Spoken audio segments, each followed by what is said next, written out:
Shepard, come on in, the door's open.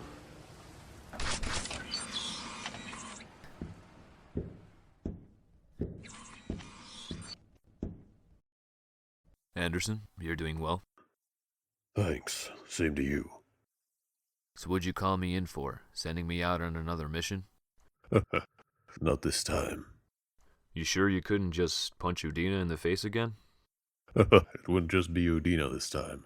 It would be the council members, and I'm not man enough to do that. Not yet, anyway. Yeah, I know.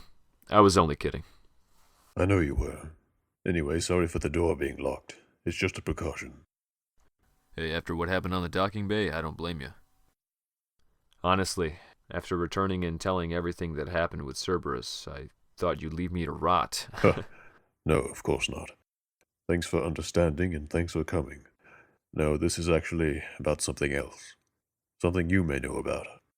Well, sir, with all due respect, I told you everything I knew and did with Cerberus, sent you the file from the dead Cerberus agent on Lorik, even told you about destroying the Blood Pack base on Zeta Bon. I know you did, but this is about Eden Prime.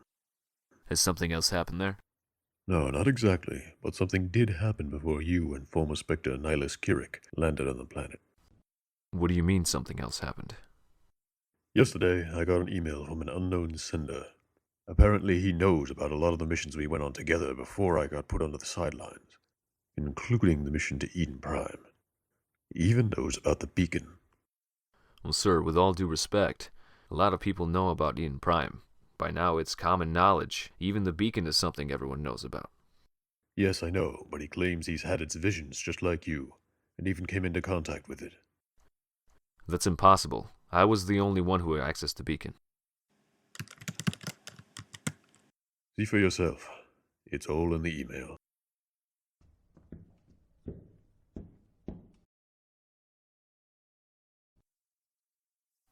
How the hell did he know about... He's been following us for some time.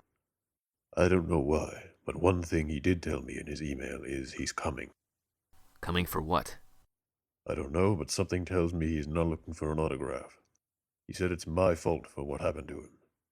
Do you think he was the one responsible for what happened after my team and I touched down here on the Citadel? I don't know. I've been wondering that myself. He's no amateur, though. The damage done was big enough to get the attention of all CSEC officers. You think he did it as a distraction?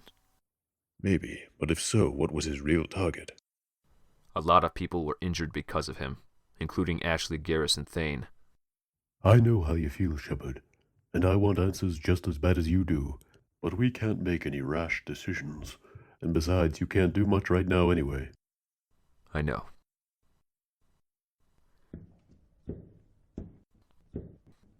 Honestly, I hate being inside all day. There's nothing to do but sit, watch TV, read some stupid logs about what the Council and everyone else is doing. Either way, I end up looking back and try to figure out what went wrong. I know how you feel, Shepard. Just closing my eyes and blocking out what happened is a challenge, let alone trying to make sense of it. Sometimes, though, it's all one can do. Sir, how's Ashley? She's back on her feet and looking into all possibilities. Right now, you and your team, as you know, are grounded till you're cleared. What about Thane? Thane's doing okay. He got rocked pretty hard and was rushed to the hospital. The doctors are looking after him right now, but he's up and moving about if that makes you feel any better. He was the closest to where one of the blasts happened. I thought he was going to die. What about Admiral Hackett? He wasn't hurt and is handling damage control with Bailey and Garrus. Still, he seems troubled over something. Troubled over what? Some of the reports from your ship's computer. Well, everything we did is there. Yes, I know, including this.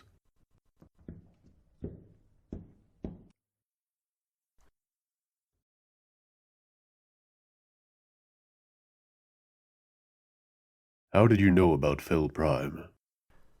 I don't know anything about it. This was something we got after we obtained the Reaper IFF. Edie said it was in some sort of log. Is that right? Sir, what happened? Anderson, don't keep me in the dark. What happened at Fehl Prime? I can't discuss that with you here. Tomorrow, though, I'll tell all of you what happened. However, the actual story is one you'll have to hear from one of the people that were there, if you can find them. You sound like your hands are tied. Anything I can do to help? Now that you mention it, we need to talk to Kasumi Goto, but she's nowhere to be found. She disappeared after Jacob and Miranda were dropped off at the Cerberus base. So she couldn't have been involved in the attack. Why would she do it in the first place? What would she have to gain from it? And besides, her motto is, silence is golden. What about the other two? Would they have done something like this? Miranda Lawson and Jacob Taylor. No way. Convince me, Shepard. I trust you, but sometimes words aren't good enough. Miranda was an informant for Cerberus, and Jacob was once a part of Corsair. Either one of them could have easily done it without you knowing. Jacob was once an Alliance officer who fought for the Alliance. He's a man of honor, and he'd rather die protecting the people in his life and the lives of others before stabbing them in the back. What about Miranda Lawson? She was informing on you to the elusive man, after all. Who's to say she wasn't taking orders to betray you in the end and try to kill you off? She stopped feeding him everything about me after I helped her out with her sister. She stopped because she wasn't unsure about me anymore. And besides, with all that money Cerberus put into bringing me back, they'd be stupid after what I did for them. So you think she couldn't have done it because she stopped informing on you to her boss? I know she didn't, sir. Like Jacob, she doesn't betray those that she trusts, or those that trust her. And besides, if either of them would have done something, Edie surely would have seen and reported it. Well, the only thing I can think of now is he must have had one of his other agents do something while you weren't looking. Whether acting under his orders or not, someone inside Cerberus did this to you. He wasn't too thrilled about our decision to turn ourselves over to the Alliance. But we did give him what he wanted. But I wouldn't be surprised if Cerberus had obtained remnants of it somehow. A lot has happened since you've been away these last 3 years. Some events actually in the last 6 months, just before your journey to destroy the Collectors, and shortly before your mission from Admiral Hackett. What kind of events? It's complicated, but I'll tell you about it on a later day, because the details would draw us away from why I asked you to come. Tell me, what do you think of the email? It doesn't make any sense. Eden Prime was a hot zone, and whatever happened to him has nothing to do with us, let alone you. And besides, your service record is clean. What could he have against you that he would go this far for? I don't know, and I agree with you that it doesn't make sense. I doubt he'd want to draw this kind of attention to himself, especially now after what happened by contacting me.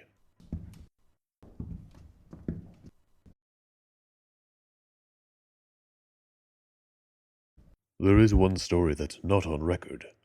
I told you about it, remember, shortly after your mission on Eden Prime, and you had the visions?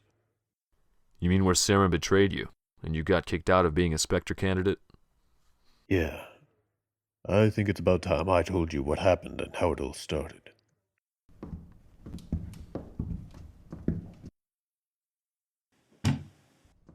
Drink? I don't think you're allowed to drink on the job, Counselor. You're still on the clock. Don't call me that. Besides, I resigned. I don't even know why I say that I'm still one of them. I heard about that.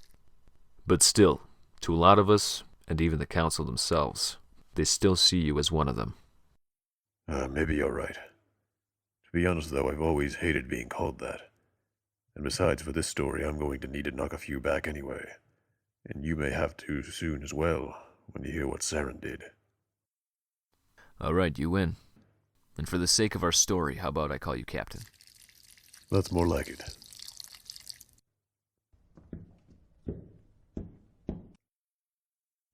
First, I'll tell you about my first meeting with Commander John Grissom.